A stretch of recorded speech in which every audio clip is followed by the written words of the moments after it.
美国中央情报局局长威廉·伯恩斯7月1号在英国智库发表演讲时，就对华关系作出表态。他以安全高官就涉华经济议题的发声尤其值得关注。伯恩斯称，考虑到美中经济相互依赖，对美国来说与中国脱钩是愚蠢的。但他又延续美方近期说辞，鼓噪去风险，实现供应链多元化。美西方近来频繁把此前执行不下去的脱钩包装成去风险，中方已多次表示，去风险仍是脱钩锻炼，本质上都是去中国化，最终是去机遇、去合作，从而反噬自身。美国中情局局长威廉·伯恩斯1号在英国迪奇雷基金会发表演讲，主题为“世界变革与情报的作用”，当中19次提及中国。伯恩斯宣称，俄罗斯的特别军事行动构成了严峻的考验，但是中国是唯一一个既有重塑国际秩序的意图，也在经济、外交、军事和技术方面越来越有实力这么做的国家。伯恩斯称赞了中国过去50年的变革，称中国人民值得被称颂，声称这也是美英两国支持的转变。伯恩斯还就对华关系作出表态称，考虑到美中经济相互依赖，对美国来说与中国脱钩是愚蠢的。The answer to that is not to decouple from an economy like China's, which would be foolish, but to sensibly de-risk and diversify by securing resilient supply chains, protecting our technological edge,and investing in industrial capacity. 伯恩斯在演讲中还称，美国与盟友未来要应对好3个挑战。第一个就是美国中情局惯常炒作的所谓的中俄两国带来的挑战。另外2个挑战是全球性问题，比如气候危机、流行病等，以及技术革命带来的风险。伯恩斯在出任中情局长前曾是一名职业外交官，并在奥巴马时期担任美国副国务卿。据路透社此前报道，伯恩斯曾在5月秘密访华。报道称，中情局局长有执行秘密外交的传统。因为中情局是美国情报网的头嘛，美国有16个情报机构，然后它有一个国家情报委员会，那个主席就是伯恩斯，就是中情局局长，所以他属于就是战略决策界的关键人物。那么美国现在就是他把中国定义为就是唯一的战略对手嘛，所以他当然作为战略界的重要人物，他要发声。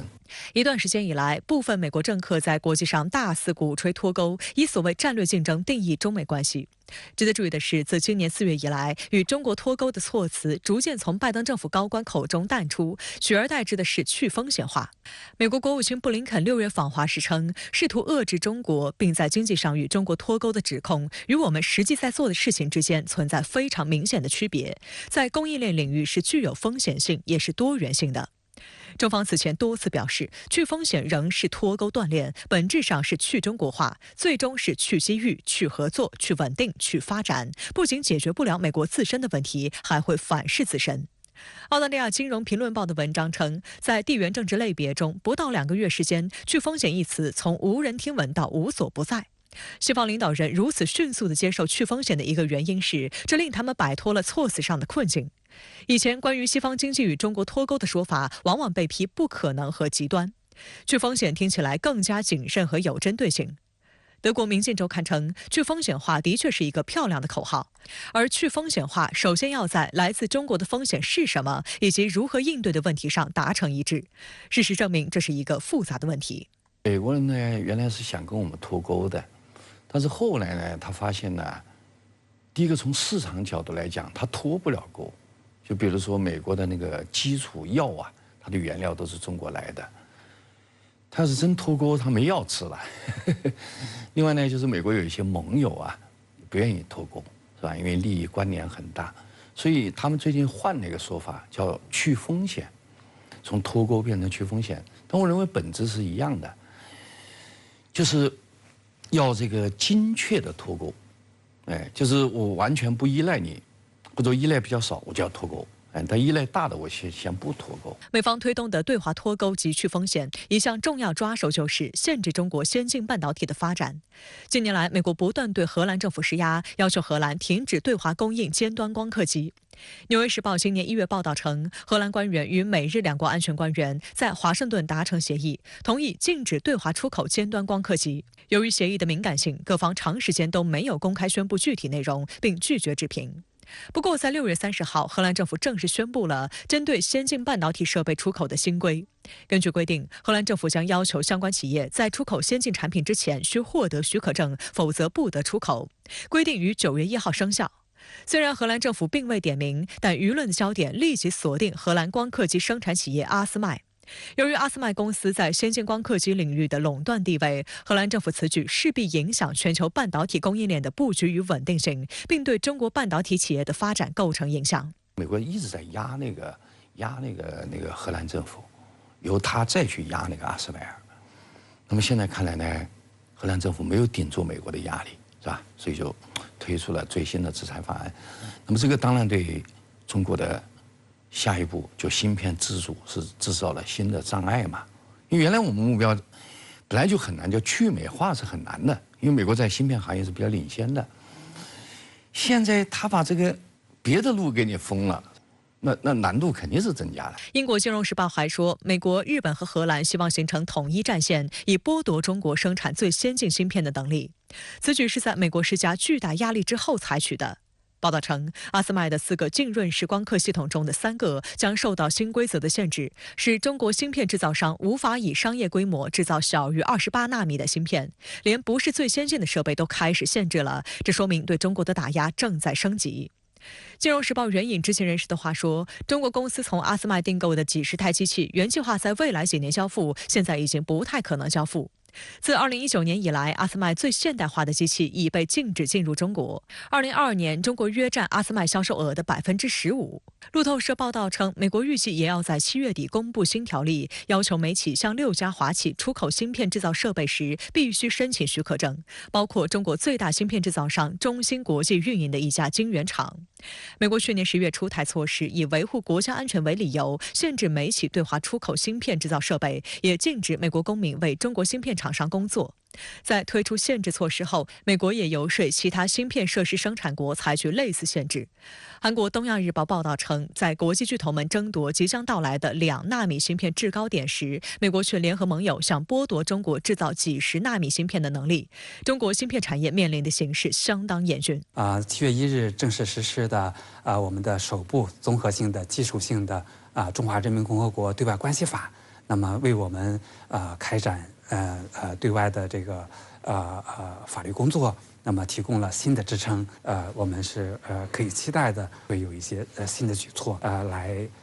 维护我们国家企业的合法权益。那么我想，对于荷兰也好，日本也好，那么它步美国的后尘，采取这样的半导体芯片相关的出口管制措施，那么它隐含了歧视性。那么中国也有权到 WTO 去起诉。那另一方面呢，我们还是要打铁自身硬，那么做好相关产业的自我的发展和创新的能力。相关话题来连线特约评论员陈斌。陈先生您好，美国中情局局长在英国说，美国和中国脱钩是愚蠢的，您是如何来看待他这一观点？为什么安全高官要跨界谈经济议题？中美经济关系还有改善的可能吗？美琪你好，美国官员说的和做的很大程度上呢是不一样的，说的呢听起来很讲理，做的就往往是搞破坏。美国中情局局长伯恩斯说的是一个常识，谁都知道呀，美国和中国的经济高度依赖，与中国脱钩呢是愚蠢的。但是你看美国的所作所为啦，就是要和中国脱钩断链。我们刚刚说到的对中国芯片及技术出口扩大设限，是不是就是伯恩斯说的愚蠢？而美国呢，就是在愚蠢的干事，干着愚蠢的事儿。他说呀，美国与中国脱钩很愚蠢，这是呢其中的一句好话。要是全面分析他在英国的演讲，就会发现他其实呢是支持美国与中国脱钩的。他说呀，中国是唯一一个既有意重塑国际秩序，又在不断增强经济、外交、军事和技术实力的国家。一个稳定、繁荣、和平的中国有利于世界。但是呢，马上话锋一转，说呀，问题不在于中国崛起，而在于伴随崛起出现的行动，比如说中俄关系和台海问题，给我们带来安全和繁荣的风险。看看呢，还是中国威胁论这种陈词滥调，还是在玩把脱钩断链化妆成去风险的游戏，还是认为啊，去风险就是去中国化。所以呢，不要被美国政客的一两句话呢给忽悠了。中美经济关系呢还在恶化，至少呢我还是没有看到改善的迹象。荷兰在美方压力下宣布对芯片生产设备实施出口管制，您对此又是如何看呢？为什么现在美国一些芯片企业首先喊苦叫痛？美国施压荷兰政府进一步的阻止荷兰芯片设备制造商阿斯麦向中国特定厂商提供高端芯片制造设备，从而呢加码限制这个中国的芯片制造和研发能力，试图延缓与高端芯片密切关联的先进制造业。以前呢，美国和荷兰限制的是最先进的光刻机，现在呢，则把次先进的光刻机也列入限制的范围。换句话说，美国和荷兰呢，就是滥用出口管制来扼杀中国发展先进半导体芯片的可能。去年实现的呢，是制造10纳米以及以下制成的光刻机，现在呢，设法把中国的芯片产业发展呢，止步于14纳米制成。与荷兰加大光刻机出口限制的同时呢，日本也和美国联手，从7月23号起对23种半导体制造设备进行出口限制。中国去年12月呢，已经向世贸组织提起了诉讼，控告美方不断的泛化国家安全概念，滥用出口管制措施，阻碍芯片等产品的正常国际贸易，威胁到了全球产业链供应链稳定。但同时呢，美国政府的安全泛化做法和美国企业的市场理念呢，也产生了冲突。特别呢是现在美国政府收紧对中国市场特供芯片的范围，直接伤害到了美国企业的利益。英伟达总裁5月份就说过中美之间不断升级的芯片战争会伤及美国科技行业。中国呢是科技产业非常重要的市场，中国如果没办法买到他们想要的东西，他们呢就会自己做出来。前2天呢，英伟达的财务长又发出警报，说这个美国加大对华芯片及设备技术出口限制，将导致这个美国工业失去在中国市场竞争和领先的机会。他甚至警告这种市场机会的丧失将是永久性的。我们可以看出美和日韩加大对中国半导体和技术出口的措施，会加大政府和企业间的矛盾。政府强调的安全，企业呢看重的是市场之间将有一场越来越激烈的交锋。所伤害的呢，它不仅是中美、中荷等政府之间的关系，也将伤害到美和日韩的半导体企业。